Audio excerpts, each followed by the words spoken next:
911, what is your emergency? I'm at a friend's house. He's out of town, and I came here to check on his wife, and she's dead on the floor. Okay. The address is... Okay, stay on the line. Sir, hold on, stay on the line. Yes. Okay, you're doing very well. Good job. Just a moment, we're going to connect you. They're going to ask for the address. EMS and fire, what is the address of the emergency? Okay, and is that a house or an apartment, sir? The house. Tell me exactly what happened. My friend, she's a doctor. I'm a doctor. She came home last night. Her husband is in Connecticut, and she was supposed to go to work at 9 o'clock. She called me, and I was on my way into work, so I swung by, and she's dead on the floor. And there's a hammer at the side, and she's bashed in the back of the head. Stay on the line with me. Sheriff's office, are you on the way? Yes, we are. Okay. All right, and so you said you're a doctor? Yes, I am. Okay, are you with her now? I'm outside of the house because I don't know if there's anybody in the house. Okay. All right, so how old is she? She's 50-ish. 47-ish. All right, sir, and is she awake? No, she's dead on the floor. She's cold. And the back of her head is bashed in, and there's blood everywhere. Okay. All right. So I do have paramedics, fire department, also law enforcement is on the line with us. Okay, they're going to be going out, okay? Okay, So I want you to stay on the line one moment. Yeah, I'm going to stay here till I get here because, I don't know if anybody's still in the house. Okay. All right. Was right. All right. Just stay on the line, okay? The sheriff's office has questions, and they're going to counsel you on what to do next. Okay. Sir, are you inside the residence then? No, I'm not. I'm standing in the driveway. Okay. And then when you walked inside the house, you said the blood was dry, or what did you say? Yeah, half the blood is dry, half is wet. And she's cold. She's dead cold. Okay, and there's the hammer sitting next to her, and you had left it, and did you touch anything? No, I did not touch anything. I touched her. I shook her a little bit. Okay. She's dead cold. All right, one moment. You're doing really well. So the last time you had seen her is what time? Probably 2 weeks, 3 weeks ago. 2 or 3 weeks ago. Okay, and you said she returned today? I don't know when she came back, but she was supposed to go back. She was supposed to go to work today at 9 o'clock. I knocked on the front door, and nobody answered. The lights were on. I could see her purses on the countertop, and she didn't answer. I pounded, and he gave me the key code to get into the garage door. I opened the garage door, and the door leading to it was open. One of the dogs ran out. I don't know if he left or not. And I walked in. I just opened up the door, or walked in the door, and she's dead on the floor. And there's a big bash in the back of her head. Okay, is the vehicle at her house or no? The vehicle is at her house, yes, in the garage. The garage door was closed. Okay, and when you left, did you left the same way you entered, or did you leave the front door? No. I touched her, and I just freaked out, and I walked outside. Okay, when you walked outside, did you walk out the front door, or did you walk back out the garage door? Back out the garage door, and I closed the door because the dogs were in there. Okay, and so you were there because they asked you to take care of the house, is that correct? Whatever. And he received a call from work saying she wasn't there? I don't know. Okay, that's fine. You know, he's her office manager. Oh, she's the office manager of his business? No, he's the office manager. Okay. Yeah. And where is he right now? I believe he's in Connecticut. And you didn't see anything else, other than... No, I didn't go in the house. I'm afraid somebody's in the house. Somebody killed her. Right. It's a murder. Right? She's bashed in the back of the head. Okay. You know, I can't see her falling or anything like that. I just looked and I thought, my God, she's my friend. Right, exactly. And you're doing a fantastic job. I'm sure they're going to have a little bit further, more questions and everything for you. You're doing great, okay? Okay. All right, I just let them know that you're outside. The fire guys are here. Okay, great. And she's dead.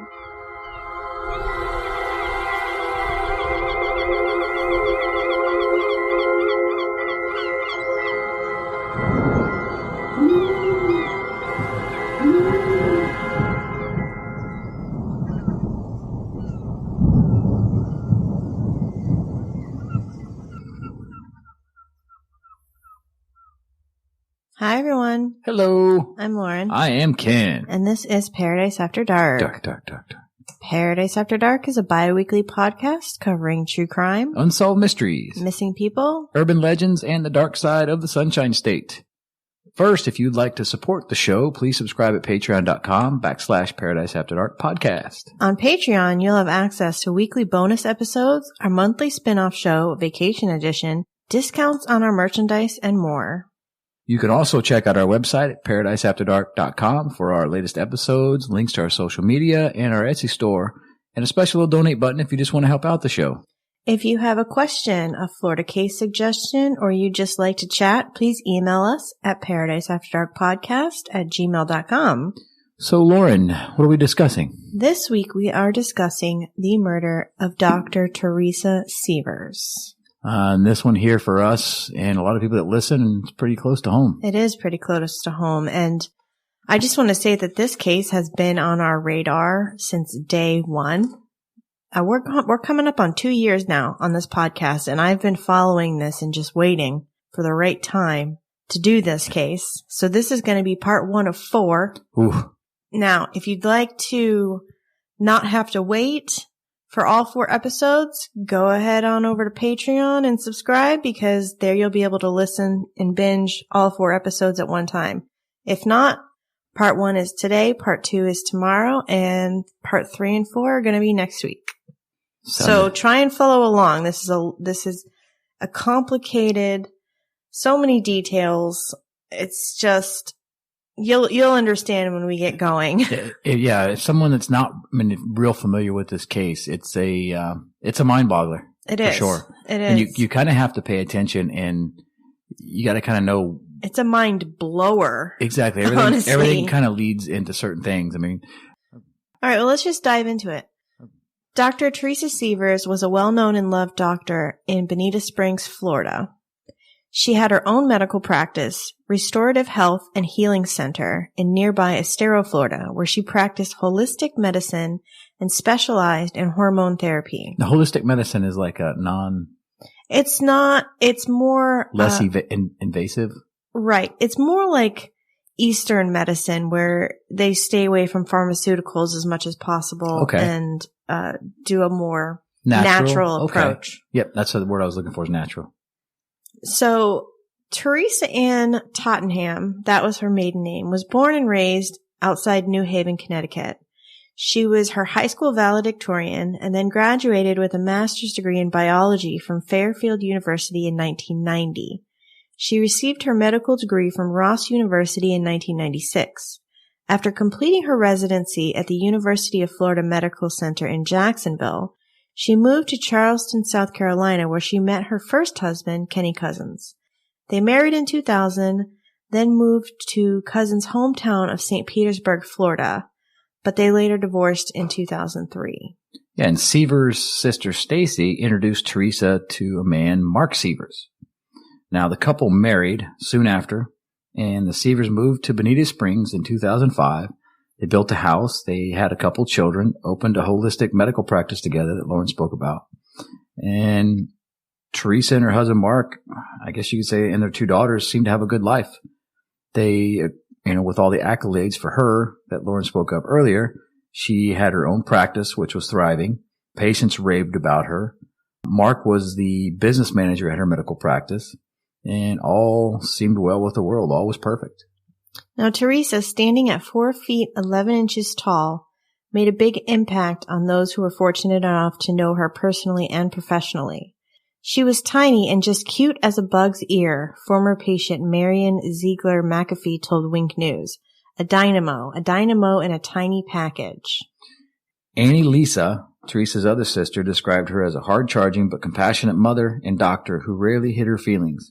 Lisa said she and her sister were close, often communicating several times a week. Although she noticed her sister becoming slightly more distant in the weeks before her death, Lisa chalked it up to job-related stress, which anyone who gets up and goes to work every morning understands that. Michelle Morton, a former co-worker of Teresa, told Wink News how they had worked together at Our Mother's Home, a safe haven for teen moms. Wonderful example of a woman of God and community. She was a leader, said Morton. Morton called Teresa Sievers an inspiration. Linka Spiska worked side by side with Teresa Sievers for 4 years. She's always been a Mother Teresa to me. I don't see her any other way. Teresa not only attended church at the Good Samaritan's inclusive Catholic community of Fort Myers, but she was also one of their most active volunteers. She helped the homeless, the poor, and the disabled. Dr. Sievers helped us by seeing those people pro bono, Pastor Judy Lee said.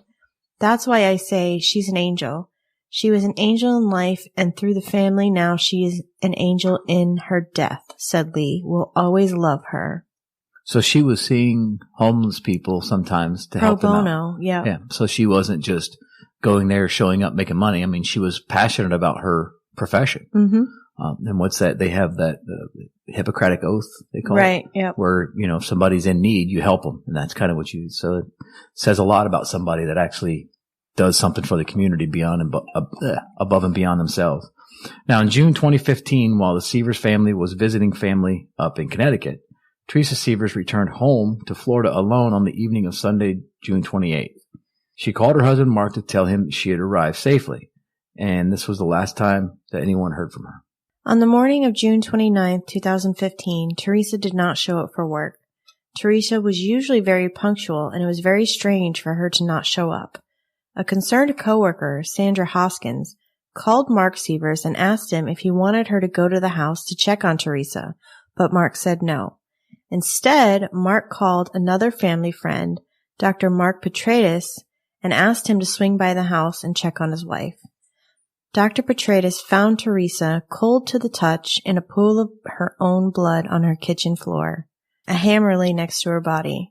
Now, as you heard, we played the 911 clip in the intro of this episode. Yeah, which is, it grabs you. It's pretty chilling. You can tell that he's pretty shaken up. Oh yeah, he's very calm, but yet you can definitely hear like the fear in his voice. Mm-hmm. And I'm not sure if that's fear. I mean, you can definitely tell that I think it's a mix of emotions. Right. And in the 911 call, he described the scene as she had been bashed in the head. Yeah, he was very detailed too about his actions. And she was cold to the touch. She was definitely dead. He said, dead cold, I think is what he said.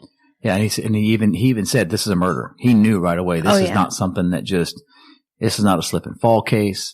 And the lady said, did you touch her? Yes, I touched her, but he didn't manipulate her in any way, shape, or form. Right. You know what I mean? So it's not like he tried to do, he knew that she was able gone. To be revived. Yeah. Right. Because he even said, no, she's dead. And you can tell when he said that, it was like, my heart drops. Mm-hmm. You can just feel his heart drop. I was definitely impressed with the way he was so clear about his actions, what he did. Like, I came in the door, I did this, I touched this, I touched that, and then I came back out. So it's almost like, maybe he watches a lot of Investigation Discovery. Yeah. Well, I mean, something like that, but I'm thinking, he's relaying this message. He's also a doctor. Well, exactly. And that's where, it wasn't just, oh my God, I don't know what happened. He didn't just panic. I mean, the guy was so calm, cool, collected. He made the call, as you heard. And I mean, it was like, and she kept saying, you're doing really well. You're doing really well. I think she could hear in his voice, but he was, because that 911 call is a big part of this case. Right. So. That'll come in to play later. Now, obviously, he calls 911, and then. When police arrived, they found that the door looked like it had been jimmied open, and they found a crowbar in the grass. Crowbar. On the bloody tile floor in the kitchen, they saw Teresa's wallet, missing a credit card. And right there was the murder weapon, a hammer caked with blood and clumps of hair. An autopsy performed by the Lee County Medical Examiner's Office said she died from blunt force trauma. The autopsy showed 17 crescent-shaped and irregular indentations on the front, rear, and both sides of Teresa's head, as well as skull fractures, extruding brain fragments, and a fracture at the base of her skull. Yeah. It was actually reported somewhere that she was hit with such force from the hammer that it actually drove skull fragments into her brain. Mm-hmm. Yeah. That's terrible. I mean, it's horrible. This is a horrible. She was savagely beaten. Exactly. This is not just somebody that just. Yeah. Exactly. So, I mean, this was, like you said, savage. That's a good way to put it. So, Now, Sandra Hoskins, the nurse who first contacted Mark about Teresa not showing up at work, told NBC2 in an exclusive interview that Mark's demeanor was very strange that morning. Now, Sandra had grown close to the family during her 7 years working at the medical office, and the family actually even went to her wedding. She was not just some random coworker, so this is a family friend, if you will. Yeah. So she says, I called Mark and I said, Mark, I know you told me not to go to your house, but I don't know what's going on. And his words were, do not tell anyone the doctor's dead. Reporter asked, did that seem strange to you? Hoskins, yes, because anybody else, the normal reactive behavior would be, yes, absolutely, Sandra, please lock up the office right now. I don't care about the patients. I care about my wife. And that's who would not. Right. So he's more concerned about people not finding out that she's dead than he is about the fact that she's dead. Yeah. Huh. Well, Teresa's mother-in-law, Bonnie Sievers, told detectives that she was at the house the day before. She claims that Mark told her not to set the alarm so the dogs wouldn't set off the motion detector. She felt that if she had set the alarm, this never would have happened. The community was shocked by the beloved doctor's death. Now, that's something I found very odd. Don't set the alarm because the dogs will set it off? What, is that like motion sensors? Don't Yeah, they? that's what I was thinking when I read that. Remember when we had ours installed, didn't they adjust it for our dogs? They said, and I don't know about every alarm system, I but understand anything that. over 40 pounds could set off the alarm. So we don't know the size of their animals, though, do we? No. Okay, but I mean, I was concerned about that. My thing is, okay, so you have these dogs. I mean, obviously they live with you every day. Exactly. Don't set the alarm so the dogs won't set off the motion detector. So do you just never set your alarm? You know, now that you said that, I don't know why I didn't think of that, but you're absolutely right. What do they do in normal circumstance? Right. I don't know why I didn't think of that. It's weird. Right. Yeah. That whole scenario is weird. Well, like you were saying about the whole, everyone was scared. The neighbors were scared, obviously, because this happens and you don't know if this is random, if it was whatever. This could have been somebody breaking and entering. So, of course, everybody's going to be scared. And now many of the residents have been wanting answers from the sheriff's office, especially after authorities asked residents in the area to lock their doors and remain vigilant. Because I guess if you started getting this from the sheriff's office, you're like, wait, you guys don't know what's going on yet? There's a psycho killer on the loose? Exactly, and not someone that's just going and killing. I mean, it's a brutal murder. So now officials would not say if the crime was targeted, if it was random, but they say they were working and they had several leads in the case. So they felt that they had somewhere to go with it. Now, on two separate sources close to the investigation told Wink News that Teresa Sievers was killed with a hammer. And several neighbors told Wink News that they heard screaming the morning of the murder. One heard a man arguing, while another heard what sounded like a shrill coming from a woman, which would make sense if someone's getting brutally beaten with a hammer. And again, like we said, was there a psycho killer loose in the neighborhood? Was there somebody that broke in and something went wrong? Did she surprise a burglar? Because I'm sure the neighbors kind of maybe knew she was leaving or out of town. I don't know. That was kind of my very first thought when I first heard about this, when this first hit the news. I thought maybe she had walked in on a burglary. Because she returned late at night, the night before, 11 o'clock at night, she got back to her house. So someone had been casing the joint and knew that they were gone. Yeah. Okay, and thought, okay, they got an opportunity. And maybe she walked in on them and was attacked and killed. That was my first thought. So, Of course, the neighbors are thinking, holy shit, this happened. And this is a small community. The houses are very close together. This is not a rural area. It's a normal suburban neighborhood. Yeah, this is not like out where we live where everyone has guns. They shoot them off in the backyard. That you don't really see your neighbors too much. You see them if you're checking your mail, but that's about it. But in this neighborhood, if you're in your front yard, you see your neighbors, correct? If I'm not mistaken, that's how this house was. This is not like estate homes. Yes. Okay.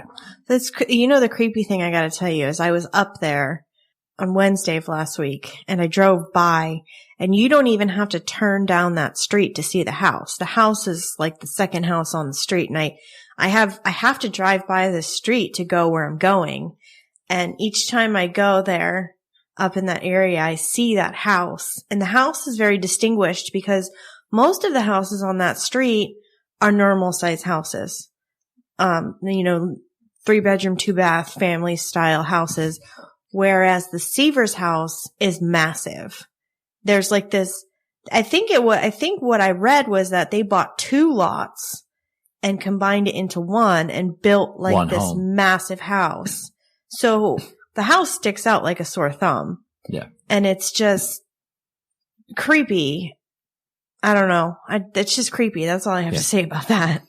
Well, like I said, and now you see why they would be freaked out. Like if there's a psycho killer loose, or is this a robbery? So 5 days after the murder, deputies finally wrapped up their investigation at the home and removed the crime scene tape.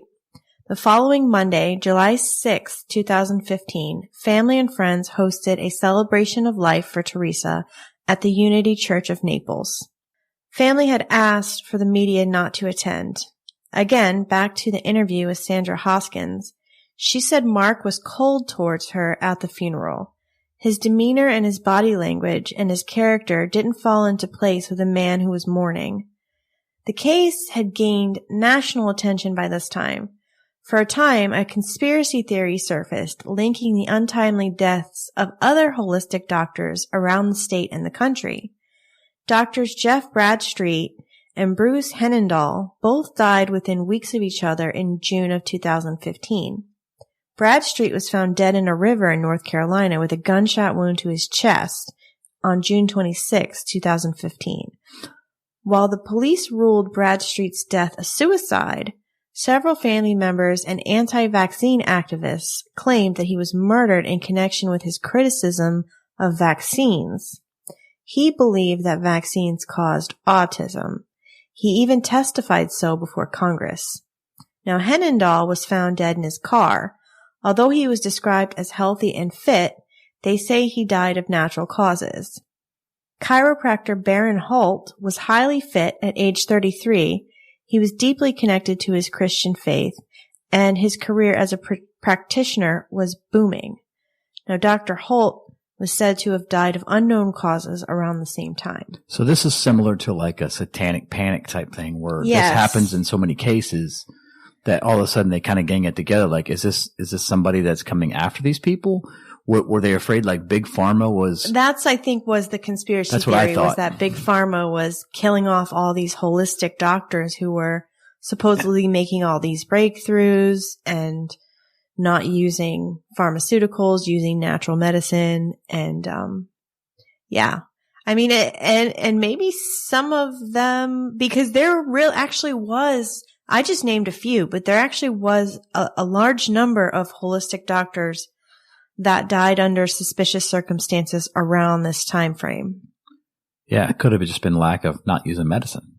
Well, maybe. I don't know. I'm just being honest. But okay, so now finally on July 7th, 2015, Lee County Sheriff Mike Scott broke his silence on the case and finally started answering questions the community and the nation had about Sievers' murder.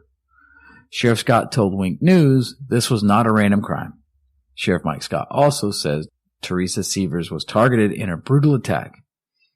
Our detectives are literally working around the clock. This is all hands on deck, no stones unturned, serious stuff. Based on reason and the evidence we have at this point and working it exhaustively, I'm very comfortable saying it's not random, arbitrary situation, and I do believe there's some connectivity here.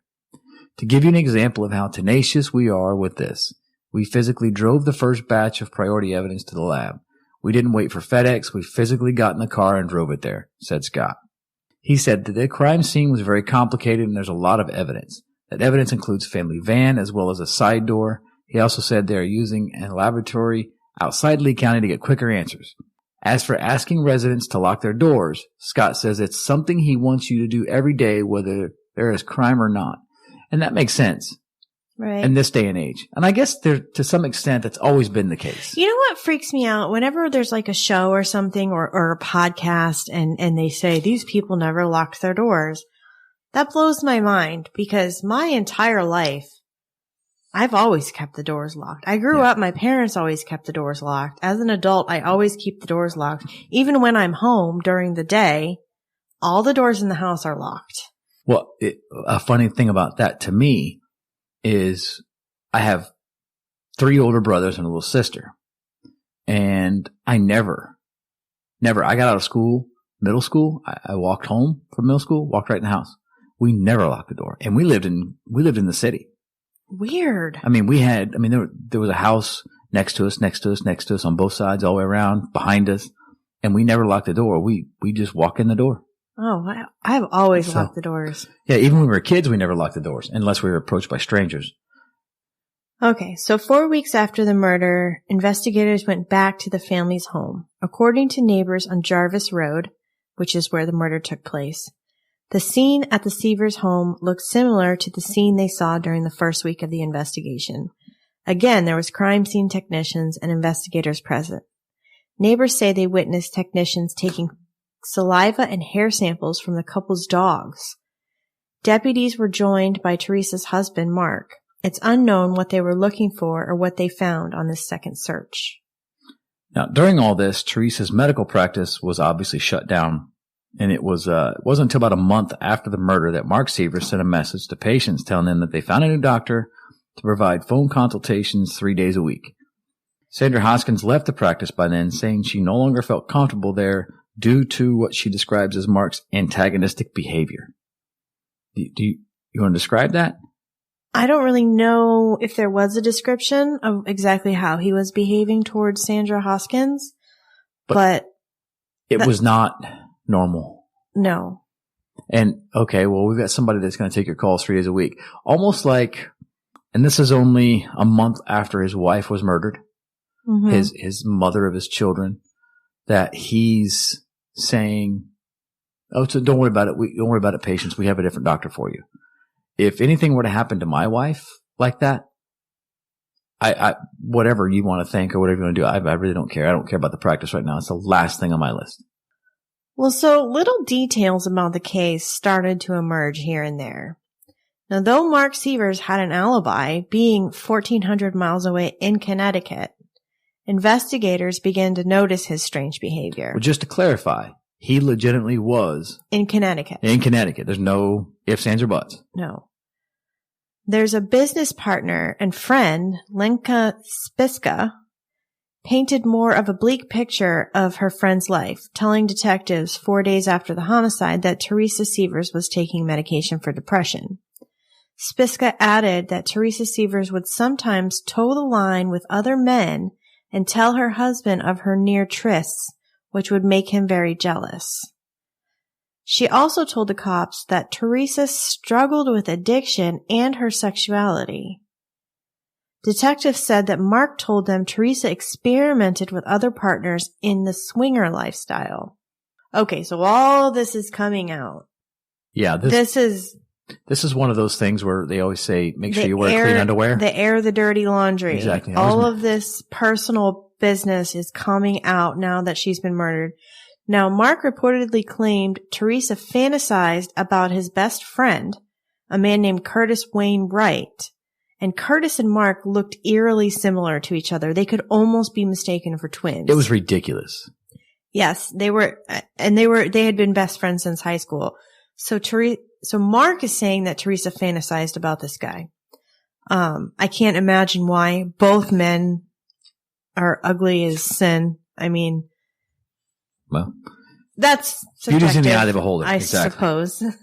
Another detail is that there was an IRS lien on the house for nearly $33,000. Court documents indicate that the couple had 5 life insurance policies totaling over $4 million. That's 5 people. They were reportedly living paycheck to paycheck prior to the doctor's murder. That's because sometimes you just overlive your expenditures. In the months leading up to his wife's killing, Mark Sievers regularly detailed the ups and downs of their relationship in a journal he kept on his cell phone. See, this is something I didn't know. He wrote about losing trust in his wife over a perceived relationship, her seemed ambivalence towards him, his unmet desire for regular sex and intimacy, and his feeling like a leech because she was the family's sole breadwinner. The journal entries show Mark Sievers was frustrated, even depressed over the state of his marriage. He was even using a digital calendar to document their sexual encounters. On a couple of occasions, Sievers worried about his weight and attractiveness. By early June, he wrote he was growing less attracted to his wife as well. She said she knows she is attractive to me, and even though we're going through this, well, for her, she loses that physical attraction to me.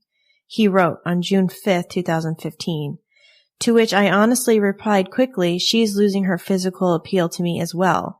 She appreciated my honesty but did not like it.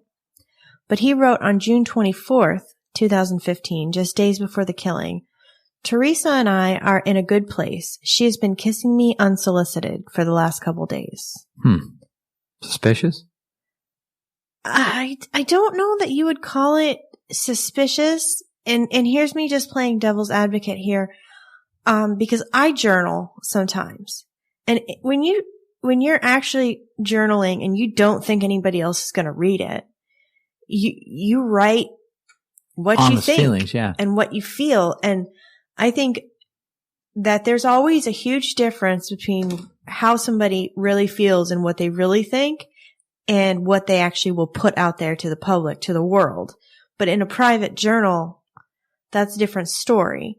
So I wouldn't necessarily say that any of this, I mean, in his journals, he's upset because they're not having sex. He's feeling like a leech because she's the family's sole breadwinner. Those seem like kind of normal feelings that a husband and or a wife might have over the course of a marriage. Was it ever said that she kind of made him feel that way? I mean, I don't. It was said, and I did hear that she did sort of talk down to him.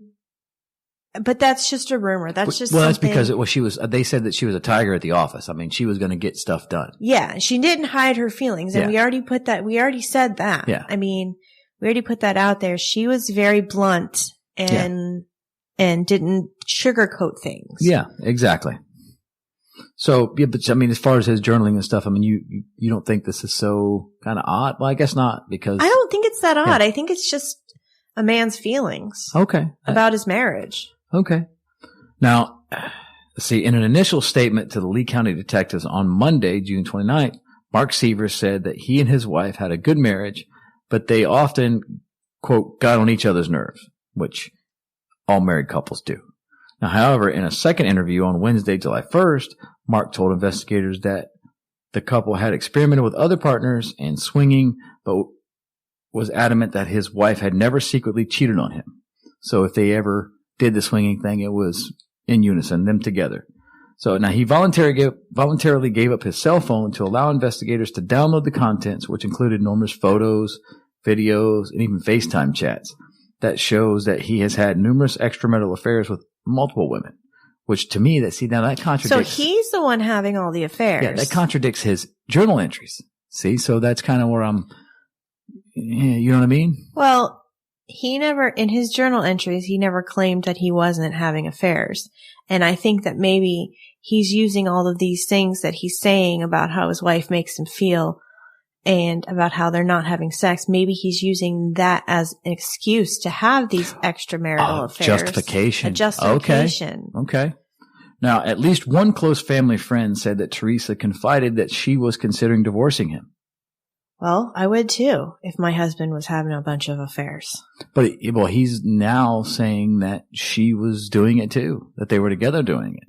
Well, they were together doing it, but he told the police that she never had a secret affair or cheated on him. Okay, yeah. That he knows of. I mean, I understand. Nobody knows everything.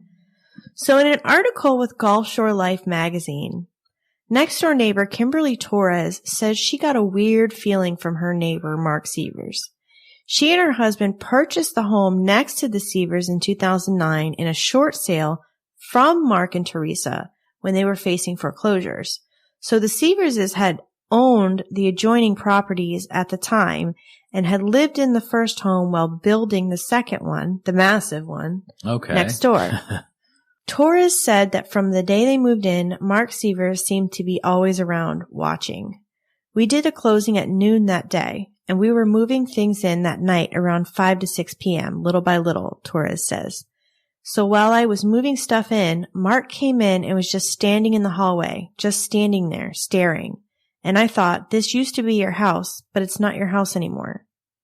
And then there was a time, just a few weeks before the murder, when Mark Sievers appeared on the couple's lanai when the pair was inside one evening. When they confronted him, he had an odd explanation. He said, "Oh, I've just come to see what you've done with the place," Torres says. Now, mind you, we had lived there 6 years at this point, and he had to go through 3 doors to get into the lanai. Isn't that breaking and entering? Yeah. How creepy. Like, what would you do if you just look up and you see our neighbor just chilling on the lanai? Well, from our creepy-ass neighbor. Well, from our perspective, there was a creepy incident, which you could probably talk about, that the old owner of the home actually knocked on our door and started telling us that we should have never moved the plants. Yeah, he was looking in the backyard. He was mad that we cut down some trees. Oh, and yeah, that was creepy. So now you picture that. Now, this is obviously your next door neighbor, so we can talk about that. It was kind of creepy, but the guy left and you felt a little better. In this situation, this guy leaves, but he's just going right next door. So I could see where that would be very, very eerie. In a press conference that August, that Lee County Sheriff's Office announced they had arrested 2 men in connection with the murder. Curtis Wayne Wright Jr. and Jimmy Ray Rogers, both of Missouri. Wait, what? Yeah, both of them from Missouri. They arrested 2 men in Missouri? Yeah. For the murder of Dr. Sievers in Bonita Springs, Florida? Correct. What's that, 1,100 miles? All right. Well, that's where we're going to stop for part 1. If you want to binge parts 2, 3, and 4, please go to our Patreon page at patreon.com/Paradise After Dark podcast. Yeah, you can also check out our Etsy store for some awesome Paradise After Dark gear. Make sure to follow us on social media at Paradise After Dark Podcast on Instagram and Facebook, and at Paradise Dark 239 on Twitter. You can also email us at paradiseafterdarkpodcast@gmail.com. You can also check out our website at paradiseafterdark.com for our latest episodes, links to social media, our Etsy store, and a link to the Patreon page.